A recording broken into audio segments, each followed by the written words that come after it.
G'day, this video is a review of this cap, Newsboy, woolen Newsboy cap. What's so special about this cap is it's handmade. I suppose it's done on a sewing machine, but it's a little cottage industry in the Oregon, USA. They call themselves the Hat People. It's grown from a couple of people, I believe, stitching these hats together, and they've got a few seamstresses now on sewing machines making them in Oregon. And I ordered this hat from them on the internet, measured my head for the right size, chose the fabric, the cut. They have different cuts. This is a full cut. There's a medium cut and deep cut, which are less bulky in the crown, and there's an extra full cut, which is even bulkier than this one. So so you choose the fabric. They've got several different fabrics. This is a woven wool fabric. A lot of people wear woven wool fabrics these days, unless you wear a suit or something like that. A lot of these caps, Newsboy caps, are actually felted wool. Felted wool is a short wool fibre which is felted, matted into a felt sort of a thing. A woven wool fibre is just like cotton fabric or anything like that. It's a long wool fibre which is spun into a yarn and then woven into a fabric, as opposed to felted wool or a knitted wool, which is, I think knitted wool's a shorter fibre, which is, well, it's knitted, isn't it? Whereas this is woven on a loom or whatever they use these days. Which is woven wool is probably the older style of wool fabric, but it's probably the rarest style that people wear casually these days. But anyway, it's a lovely, comfortable hat to wear. Breathes really nicely. It's even though it's wool, it's a lot cooler to wear than the synthetic flat caps that I have. And it's quite light and comfortable. It's got a cotton lining, the pattern there. The light and the quality of this camera is not really giving a good indication of the fabric or the colours in this moment. I like the button here for a Newsboy style cap. Some buttons are huge and some are tiny. That's just the right size, I reckon. 8 panel. You can see those 8 panels in the Newsboy. It's got a cross-grain sweatband, which is an unusual, but instead of being a lot of caps, they have where the sweatband comes together, they sew it together, so there's overlaps, and it's sort of a bit of a lump there. It irritates me a bit. Whereas there's a gap there, and there's an elastic that runs around inside. That bit of elastic runs around inside the band, and you can pull that out. There's a little safety pin actually tucked in there, and you can pull it up and put the safety pin through a bit deeper, and this cap fits me perfectly, but I just pulled that band a bit tight just because I thought it improved the shape of the hat a bit and just allowed me to sit it up higher on my head and play around with it like that.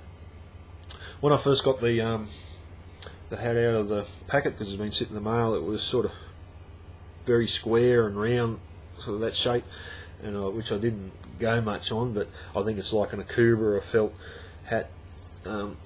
It takes a while to shape. You've got to wear it in a bit.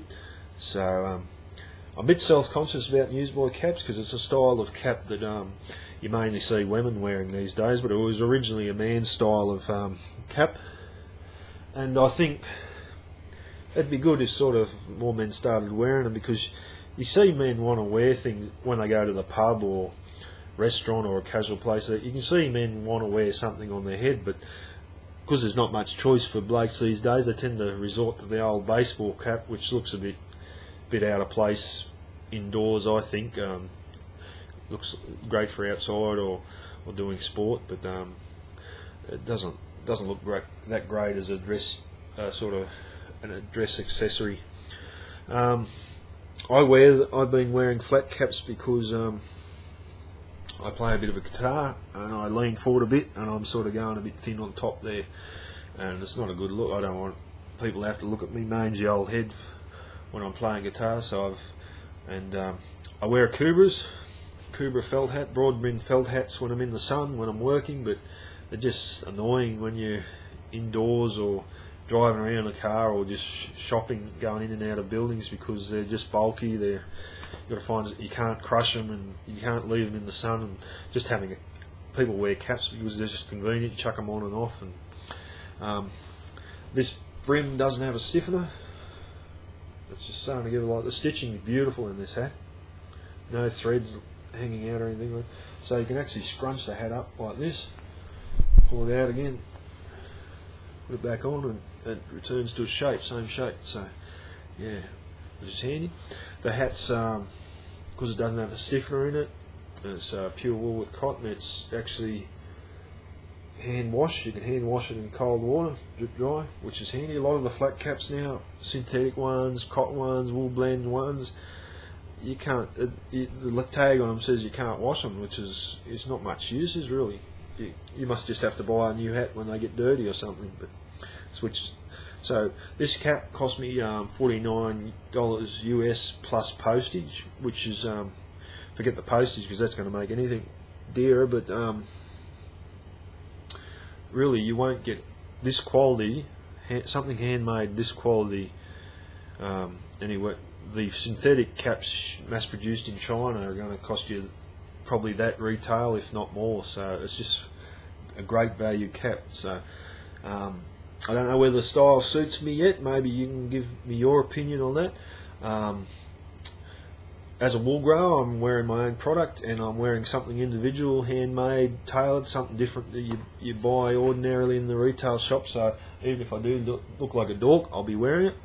So yeah, if you're looking for a cap like this or something like it, maybe you should check out the Hat People. I'm not doing advertisement for it, but I just thought it was interesting. Something made in the US out of natural fibres for that price. Yeah, so if you're there, you go. You can read the www.hatpeople.com thing, and you can look them up. So there you go. You'll be seeing me doing the Brian Johnson thing, and singing Highway to Hell soon, or something like that. Right out. Super Dork signing out. Catch you later.